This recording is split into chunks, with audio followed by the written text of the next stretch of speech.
Good morning, ladies and gentlemen, and welcome to today's weekly, whenever the hell I feel like it, video form of crack. As you can see, we have a slightly different setup today. Today, what we're going to be doing is cracking open these 6 packs of Commander Legends and going over some of my basic steps I would go through with building a Commander deck out of them. So what I'll do is I'll rip each pack open, go over them very briefly, and discuss probably which commander I would choose based on my card pool, as well as some other cards I would make sure to include.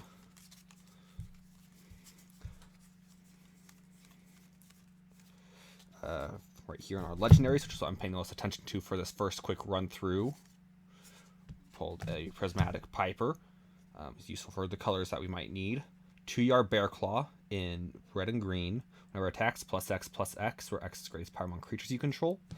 And it's not a rare. Oh, there it is. Rarest Magus of the Order. Green, tap, sack it, another green creature. Search for a green creature, put it onto the battlefield, and shuffle. And Elena Kessig Trapper. First strike, partner, add red equal to the greatest power among creatures you control that ETB'd this turn.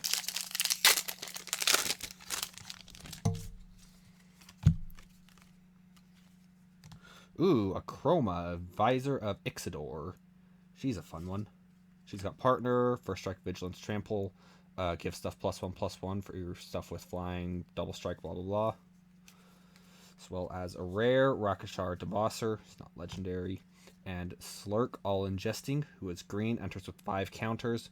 Whenever it or another creature I control dies, had a counter, put counters on stuff. Again, we're going over these very briefly. I'm mostly trying to grab a quick idea of some of the things I pulled and hopefully show them a little bit.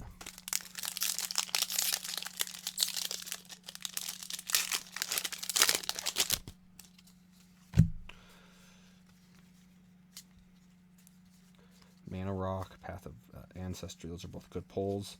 Here we go. Promise of to Die. Whenever a creature you control dies, exile at the beginning of each end step. If you control no creatures, sack Promise of Tomorrow. Return all cards exiled with it to the battlefield under your control. Mira, Thorn of Gale, partner, cares about elves. Gore Moldrick, another rare. You have permanents you control have protection from salamanders. End step, each player makes a salamander. Ooh, and there we go. Another rare with the special foil, whatever. Zara, Renegade Recruiter. Pirate, flying. Whenever it attacks, look at defending player's hand. Put a creature card from onto the battlefield under your control, tapped when attacking. That player or planeswalker you control, turn it to their owner's hand, getting to the next end step.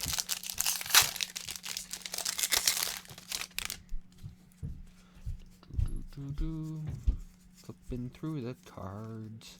Ooh, a Blasphemous Act. Fun little board wipe there. Good card. Jury, Master of the Review. Sack a permanent, put a counter on it. When it dies, deals damage. And Tormod. Whenever creatures leave the graveyard, make it a tapped zombie.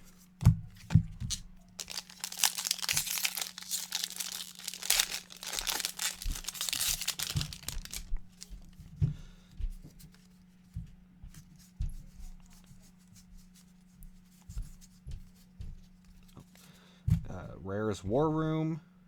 Draw a card, paying life. Not great, not terrible. Flesh Sculptor, partner, tap, sack artifacts and or creatures to look at cards in your library. 2 in hand, 1 in the graveyard. 5-drop with Cascade. Spells you cast CMC 6 or greater have Cascade.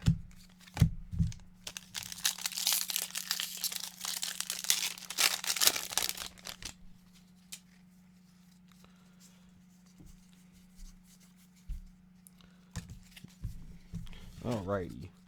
Ooh, Horizon Stone. If you lose unspent mana, it becomes colorless instead. Ghost of Ramirez de Porto. Can't be blocked by creature's toughness 3 or greater. Deals common damage to a player.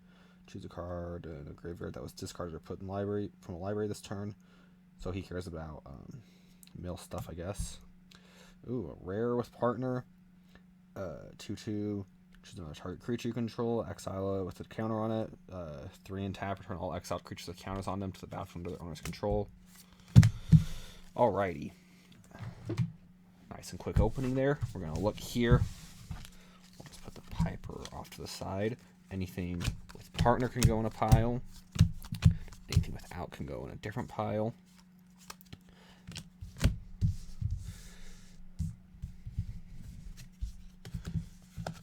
Alrighty, so it looks like we pulled just enough that we can go into whatever color pairing we want here. That's a very good sign. Flip through these again real quickly. We're going to pull out any artifacts and lands.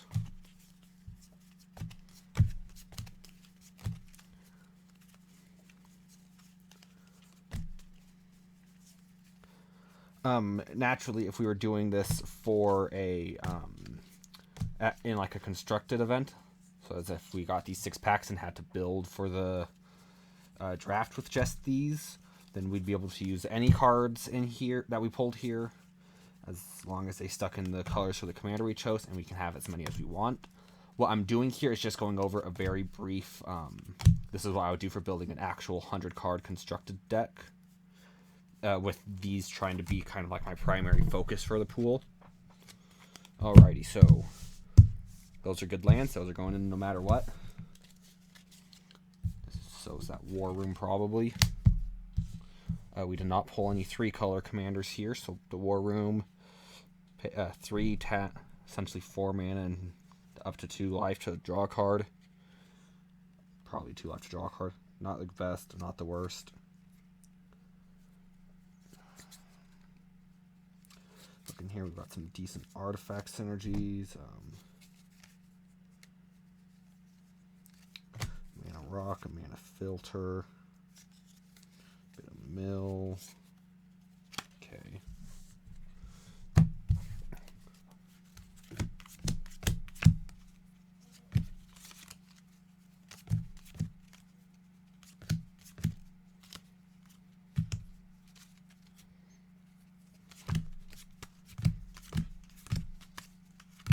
What I'm doing here is just quickly separating these into piles by color.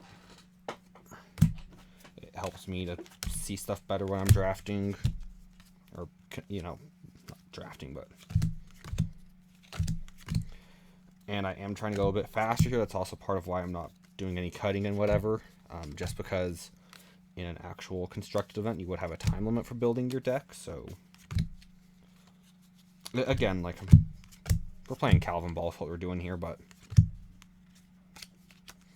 you get the general idea.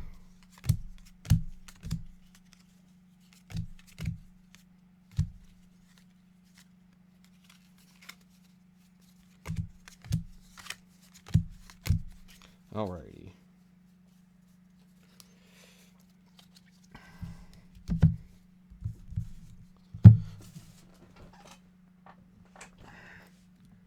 See about half of what I got on here, but I think what we can see is decent enough. Looking at the commanders, the one who I am the most interested in general in playing out of these would probably be looking only at these, either something with a chroma, maybe a chroma with some blue could be fun. But I'm probably going to look at for this is Amadi, Celebrant of Bounty, or Gore Muldrock. So looking here, I think Gore Muldrock actually, because Amani just, that cascade cost is not going to do great. I also really like that Zara though. We're going to start with the Zara actually. So whenever it attacks, we look at the defending player's hand. So it really cares about itself, but any other attackers that we can throw in are attack triggers. Dragon Mantle would be good. Beef her up a bit. You know what I think, actually, if we take a Chroma and a Lena and build around them and throw Zara. No, Zara's blue, so we'll take a Chroma and the Ghost. They both care about attacks there. That one works for me. That Zara is not in white. I totally have a brain. You couldn't tell by looking at me, but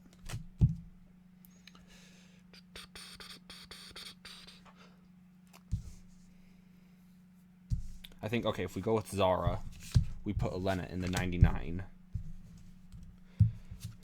Because Zara's going to be stealing stuff. If we have Elena out, we steal something big, It adds power to the greatest power among creatures we control that enter. So if we steal somebody's, I don't know, Darksteel Colossus, she's getting us 11 reds. So looking here, because we're still going for attack triggers, we'll take the Dragon Mantle.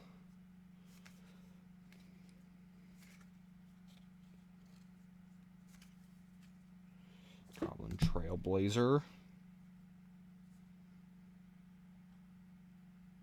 Wild Celebrants, just because that destroy trigger is nice to snag.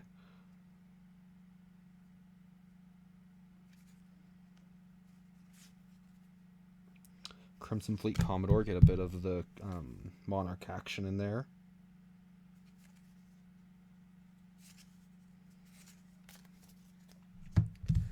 Looking at these blues.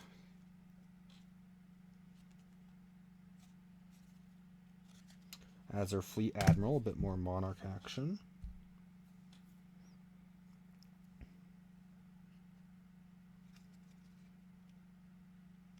Siren Storm Tamer. Can sack it to counter a spell or ability that targets you or a creature you control. For collection, strategic planning, thirst for knowledge are all good. Prosperous Pirates, just bits and pieces of ramp. Preordain.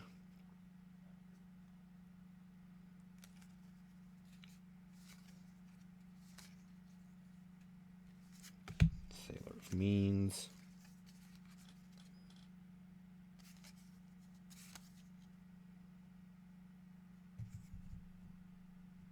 Ooh, Kite Sail Skirmisher. Whenever it attacks another creature attacking the same player or planeswalker gains flying. So swinging with that and Zar to give... Zar already has flying. Still could be useful for that. We've got our 3 lands we're throwing in there. Throwing a Blasphemous Act.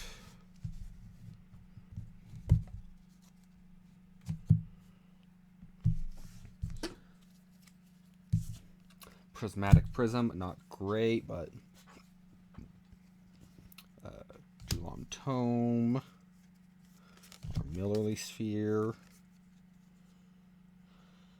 take a Grafted War Gear,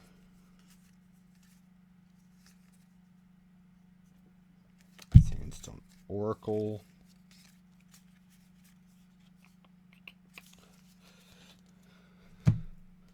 and I think for the purposes of this, that is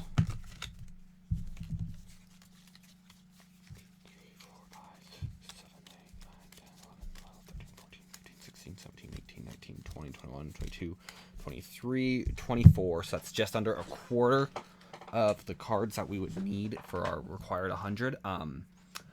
Some directions that I would probably try to take this deck going forward. We're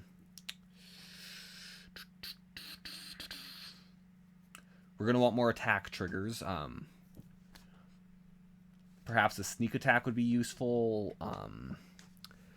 Any of the swords, they give it pro whatever color, so it's easier to swing in. Anything to double up on her triggers being her activated ability being triggered, so you could get 2 creatures out of somebody's hand. I'd almost say maybe some windfall effects. Just windfalls and wheels, we're in the colors for those. Just keep your opponent's hands nice and full so you can steal those creatures from them.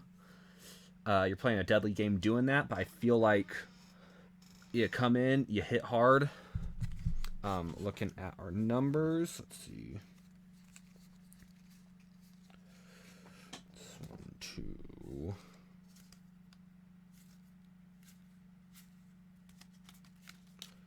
Removal. Removal cards. We're going to go ahead and just clear a bit of this out of our way.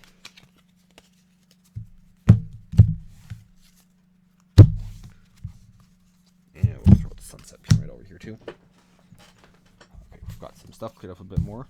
So right here we've got some ramp, some removal, some card draw,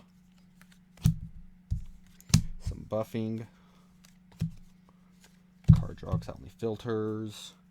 This here kind of ramp more, just mana fixing, not great, and actually not great ever, but So we got 3 lands. We normally want roughly 34-ish, 33 to 35. So already we're going to be throwing in another 30 lands to this. So that's going to put us up at 50, about half of our deck.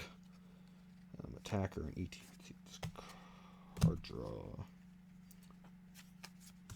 Ramp a bit. And other. So looking here, I'd probably want maybe 2 or 3 other pieces of equipment. Ramp, we're obviously going to need a lot more. So, the basics, your Soul Ring, Signets, Talisman, anything else that makes treasures. So if I had, $90 to drop here, I'd throw in, what's Dockside Extortionist. Card draw, 3, 4, 5, 6, 7. Not the best, so I'd probably throw in a wheel or 2 and a windfall or 2. Try and get that number up around maybe 10-ish. Removal, that's only 2. The Blasphemous Act is really good. Wild Celebrants is decent. I'd probably want to throw in a Vandal Blast as well as a thingamajig. The blue one with Overload that returns all non-land permanents you don't control to hand. I'd want both of those. Some more things in red that destroy artifacts and enchantments. As far as our creatures go, so we got 1 enchantment there, something to return, some recursion for an instant or sorcery. Those are both nice. We've got 2 things that give the Monarch, which is good. The countering. So our other 2 creatures, something with Menace, and the one that gives flying to attackers. The Flyer has Encore, but you'll notice none of these really have good attack triggers. So I feel like the big thing, I in general don't like relying on what my opponents have for anything. So I think getting Zara off is just going to be kind of a fun little side thing. So I'd say maybe 5 to 10 pieces of equipment or auras. And then probably another 10 to 15 creatures to put them on. And just kind of go for like Voltron-y attack triggers type stuff. Sword of the Animus will be amazing. It fills both ramp and equipment. And I think for the purposes of this, we made a mess. We opened some cards. We're keeping this video short and sweet because with my new setup, the video is going to be a pain in the butt to upload and move around and do stuff with. But let me know what you guys think of this format. If there is anything in particular that you'd recommend that I change about it. Obviously showing more of the thing. I feel like showing more of the card. You get what I'm saying. Make sure that you leave that dislike and subscribe. Leave a comment telling me how bad I am at Magic and I should have built around, I don't know, Akroma and Miara. And I will catch you all next time.